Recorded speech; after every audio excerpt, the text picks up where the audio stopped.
there are times in your life when you're not going to be happy. And then what are you going to do? Your goal is demolished. And there are going to be plenty of times in your life when you're not happy. There might be years. And so it's a shallow boat in a very rough ocean. Without a plan, you're gonna stay right where you are. It's time for you to make a move. Write the rules. Be your own director. Take the power. So what's your plan? How are you willing to change?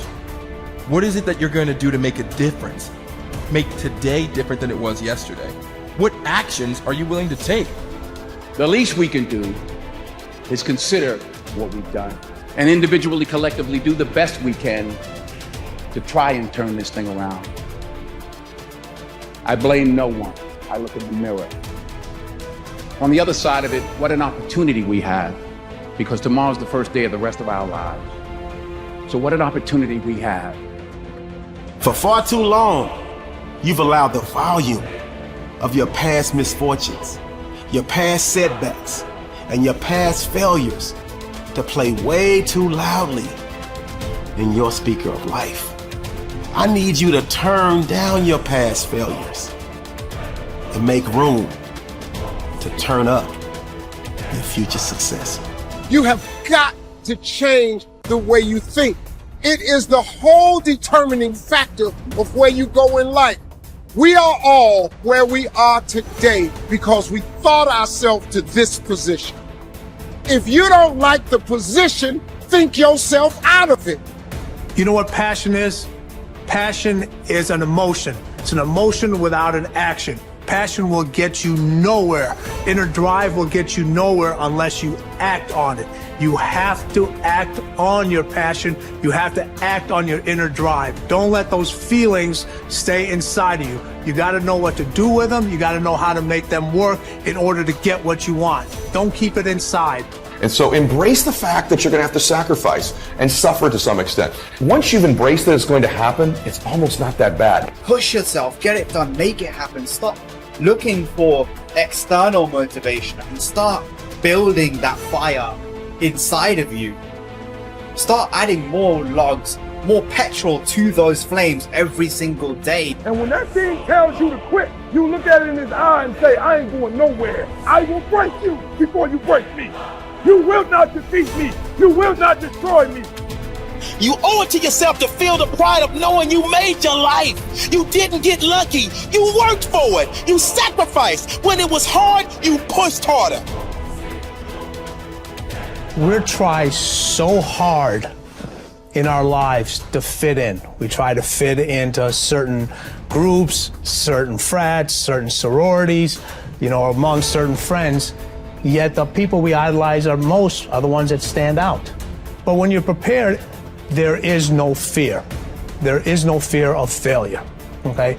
Because even if you've walked out of something and you feel like you failed at it, your preparation is so strong that you're gonna take that failure and turn it into the outcome you desire.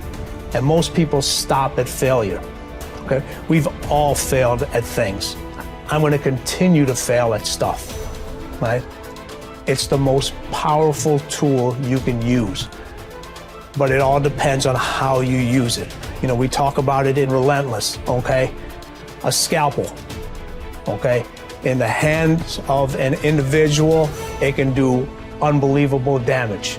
In the hands of a professional, of a doctor, it saves lives. So it's the same thing with failure. It's how you use it. It's that drive inside of you, okay? It's what we talk about, the dark side.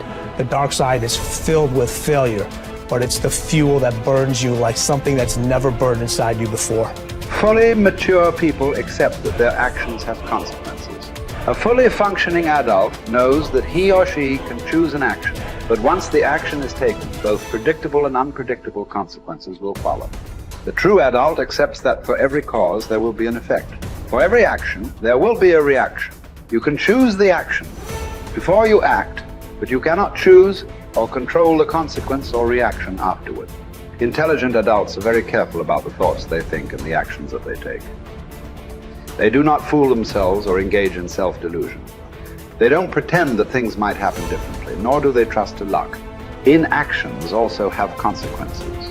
What are called crimes of omission are often more serious to your long-term prospects than the mistakes you make. Omitting to think through your values, set clear goals, make plans, commit to excellence, and so on, can be disastrous to your possibilities of great success. The starting point of success is the acceptance of reality. What cannot be cured must be endured. Often people will come to me with challenges they are facing, and I will ask them this simple question: is this a problem or is this a fact? If it's a problem, it's amenable to a solution. There is something that you can do to change it. If you are not happy with the situation, it is up to you to go and do whatever you can to resolve it. A fact, however, is different from a problem.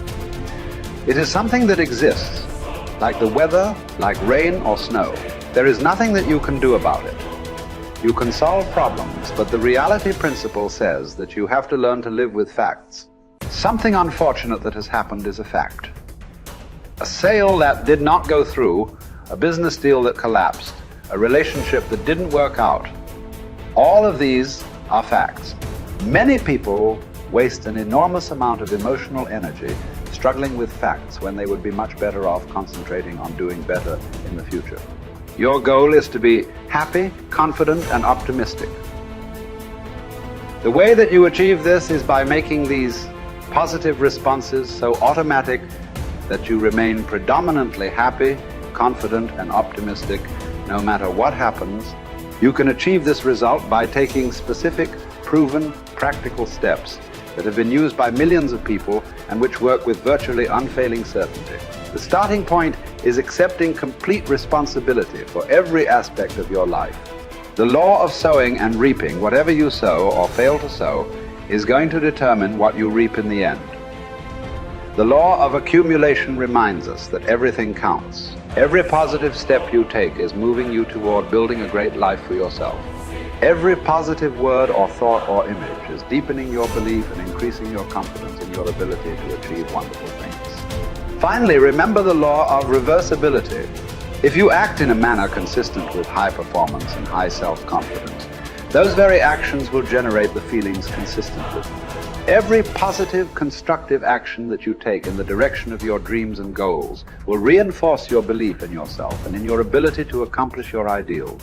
The challenge for building good habits and breaking bad ones is often finding a way to pull the long-term consequences of your bad habits into the immediate moment. So you feel a little bit of pain right now and want to avoid it.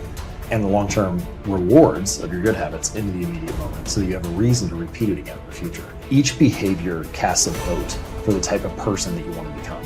And if you cast enough votes for that type of identity, you start to believe that about yourself, right? Like if you go to church for 20 years, you believe that you're religious. You study Spanish every Tuesday for 30 minutes, you believe that you are studious.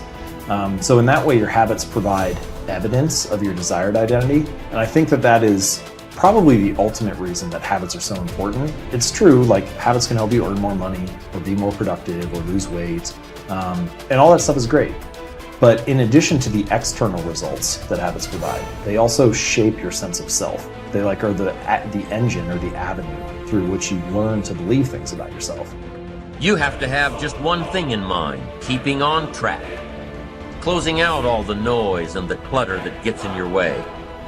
You've got to identify your target. Let nothing stand in your way. You've got to keep your eye on the target until you've released the arrow. Let nothing capture your attention unless it's in the best interest of your ambition. If you don't keep your mind on what you're doing, if you don't keep focused on the task at hand, it could slip right on by you. Wherever you are, be there. Whatever you're supposed to be doing for the moment, do it. You can't be thinking of everything you have to do at one time, all the time. You have to concentrate on just one thing at a time. One project, one job. You have to take it one task at a time and complete it. Do what you've set out to do. Keep your mind only on that one task. Why? If you don't, you won't accomplish anything. Concentration takes a lot of discipline. It takes a lot of discipline to demand privacy, to keep the do not disturb sign on your door while you're in the middle of an important job. It takes a lot of discipline not to answer the phone every time it rings at home. That's why they make voicemail and answering machines, so you don't have to answer the phone every time it rings. Your family will appreciate an uninterrupted dinner hour. Your night work will get done a whole lot faster. Concentrate on the work at hand and demand of yourself the discipline to stay focused.